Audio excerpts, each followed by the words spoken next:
السلام عليكم ورحمة الله وبركاته. ازيكم يا احلى متابعين؟ عشان اوريكم طريقة عمايل المخروطة ان شاء الله، عشان اعرفكم ازاي انا بعمل المخروطة وازاي بطيبها وازاي بجهزها. طبعا ما تتاكلش الا على اللحمة او البط يا جماعة. ديت مية بس زي ما انتم شايفين، مية بملح بس، مية بملح. فانا هبدأ بقى كده اعجن واوريكم ازاي الطريقة، والطريقة الصحيحة واحلى من اي شراء. هي المخروطه اللي بتتعمل على ايديا. اي مخروطه بتنباع بره انا ما باكلهاش، بحب اعملها على ايديا كده. هي احلى من اللي بتنباع بره 1000 مره واطعم منها.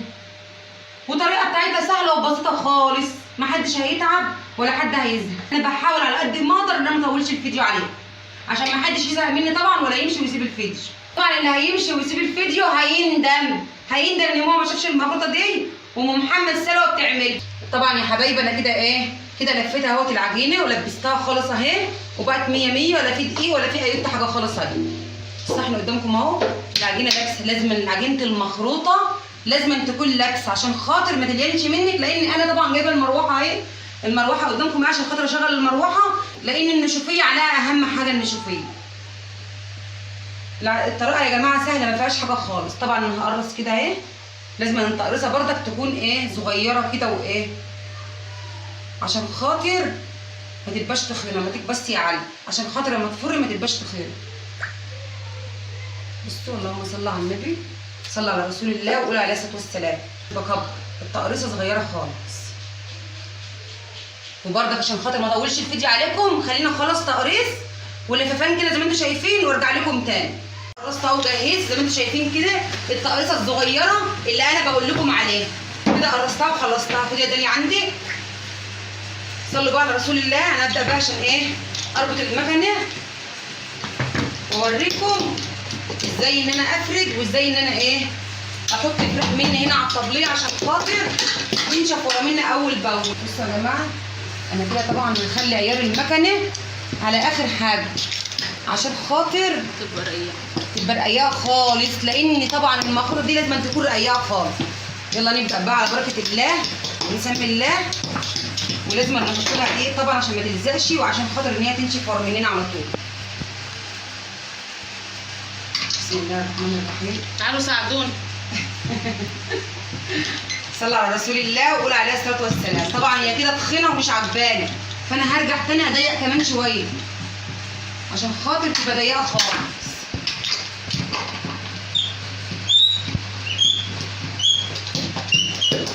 هو خبيثها بيبقى جامد شويه بس بقى.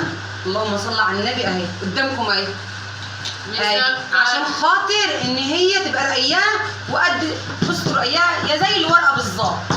لان هي كل ما تبقى رقيقه اللهم صل على النبي كل ما المخروطه تطلع كده ملهاش حاجه. كل ما تطلع حلوه وجميله. صلى على رسول الله وقول عليه الصلاه والسلام. ما تنساش لايك بقى، اهم حاجه اللايك، اهم حاجه. من غيركم يستفيد. بصوا بقى يا جماعه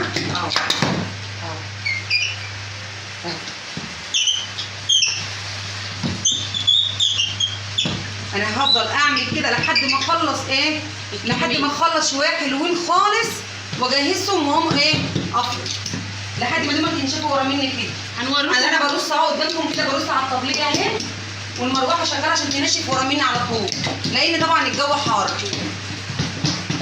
هنرجع لكم تاني نوري لكم كل اللي احنا بنعمله ان شاء الله باذن الله. هفر واخلص والمروحه تنشف ورا مني زي ما انتم شايفين. انا طبعا بوريكم حاجه وارجع لكم تاني بقى واعرفكم ازاي انا بفرمها وازاي بطيبها. على رسول الله كده وقول عليه الصلاه والسلام. وزي ما قلت لكم الحمد لله، بصوا انا دلوقتي رصيت اهوت ووضبت وجهزت وكده. اللي نشف منه اهو جبته على الباقي ما ينشف. ده نشف خلاص اهو. بصوا يا جماعه نشف، اللهم صل على النبي. كده نشف اهو، يعني مش نشف اللي هو ينشف خالص كده ويتكسر، لا نشف كده جف خلاص اهو بقى 100 100. صلى على رسول الله. وهنبدا بقى كده ان شاء الله باذن الله نفرم. بصوا يا جماعه، اللهم صل على النبي، صلى على رسول الله وقول عليه الصلاه والسلام.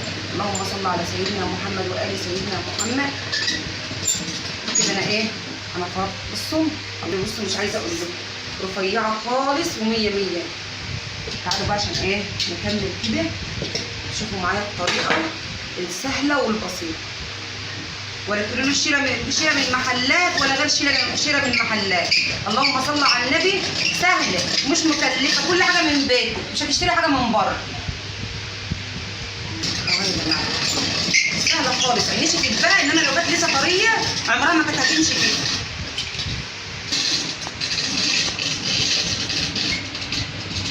صلوا على رسول الله وقولوا عليه الصلاه والسلام.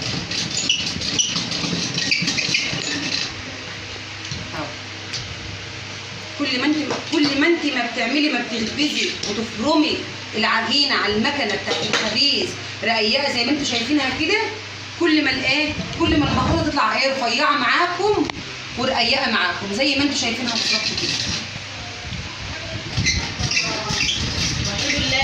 لا اله الا الله محمدا رسول الله. بصوا يا جماعه والله العظيم، بصوا عامله ازاي هشه خالص، وبصوا عامله ازاي اهي، ولا لازقه ببعضها ولا اي حاجه خالص اهي. ادي المخروطه بتاعت ابو محمد يا بلاش، عشان تعرفوا بس ان احنا الحمد لله بنشتغل وشاطرين في البيت، تغسيل وتصبين وغسيل واكل وشرب كله شاطرين فيه. ما تفكروش ان احنا بنشتغل طبعا، بس كل حاجه فيها 100%. يلا بينا على بركه الله عشان اوريكم بقى هنحط ازاي في قلب الحله تحت الميه، وازاي تطلع مخروطه للاكل 100 باللحم. يلا بينا. طبعا يا جماعه انا هبدا اخد كده في المنخل بتاعي، او لو عندك مثلا غربال او منخل سلك بتبداي تهزي فيه كده عشان خاطر الدقيق، لو في دقيق ناعم ينزل من ايه من المخروطه بعد ما تخلطيها كده. يلا بينا بقى نبدا على بركه الله واوريكم هنحط ازاي. هولع على الحله زي ما انا قلت لكم، الميه بتغلي في قلب الحله اهي زي ما انتم شايفين، وطبعا ادي المصفى بتاعتها. طبعا انا جايبه ايه، طبعا انا جايبه لازم ان انا احط كده في قلبها جايبه بسطين كده غسلاهم ومنضفاهم وحطاهم في قارورة الحله، عشان انا مش عايزه احط المخروطه في الحله على طول، منها للحله على طول. بصوا يا جماعه ارصها اهو، برص كده في قلب الحله زي ما انتم شايفين. وطبعا انا هسيبها على لحد ما ايه، لحد ما ان هي تبوخ كده وتغلي وتبوخ، يعني بدل ما المخروطه تبقى بيضه كده هتقلب اصفر دلوقتي. بعد ما اخلص بعد ما تبوخ هتبقى قلبها باصفر، يبقى كده خلاص هي ايه بوخت. اي حد قماشه عندك نظيفه كده وبيضه او غير بيضه، المهم تكون ايه هي نظيفه. انا كده غطيتها اهوت لحد ما يبوخ. يلا بينا نعلق على اللحمه على ما ديت تتبوخ ونرجع تاني نفرم ونحط الدور التاني. عملت اهوت بقى، انا بحب اشوح اللحمه قبل ما بحطش عليها ميه، انا بشوحها الاول بالفلفل والكمون والطماطم والبصل، ودول حتتين عظم اهوت اللهم صل على النبي بالربع، عشان خاطر ايه نرم عظمنا بقى فيهم البهاريز كله. بحط البصله بس كده. صلى على رسول الله وقول عليه الصلاه والسلام. احب اشوح اللحمه بالطماطم الاول قبل ما احط ميه ولا اي حاجه. احب ان انا ايه اشوح كده فلفل وكمون وبهارات.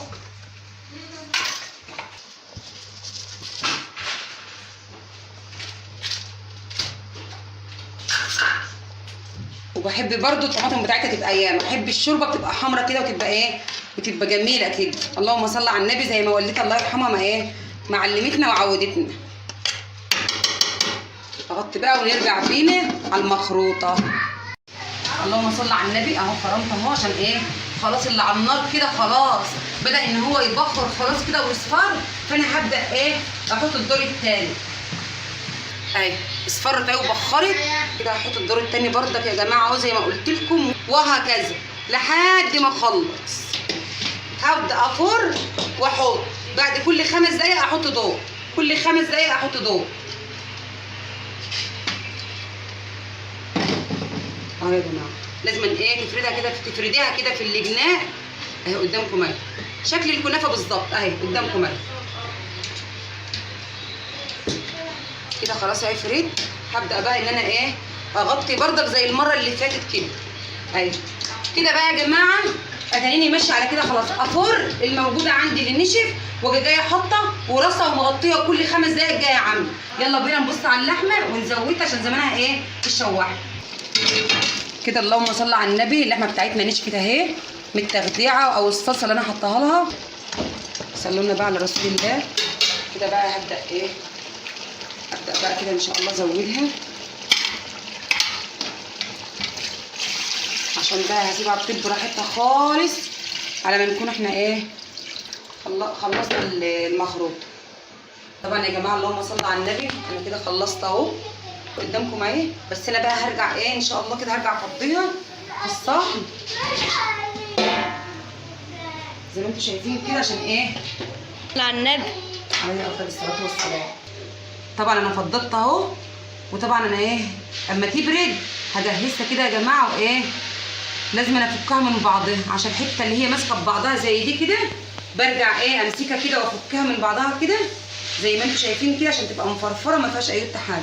اللهم صل على النبي يا جماعه. انا كده كده فرفرتها اهو، بقت بدل ما كانت اي حته ماسكه في الثانيه في الحله اهي هحط بقى في الحله كده عشان خاطر اردها تاني.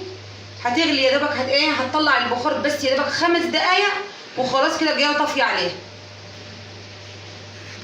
خليني بقى اخلص وارجع لكم تاني. صلى على رسول الله يا جماعه. الحمد لله، اللهم صل على النبي. طابت اهي بقت 100 100. صلينا على رسول الله. كده بقى هبدا افض. هنبسها بقى واوريكم بردك ازاي احنا بنبسها. طبعا دي حته سمنه زبده زي ما انتم شايفينها كده.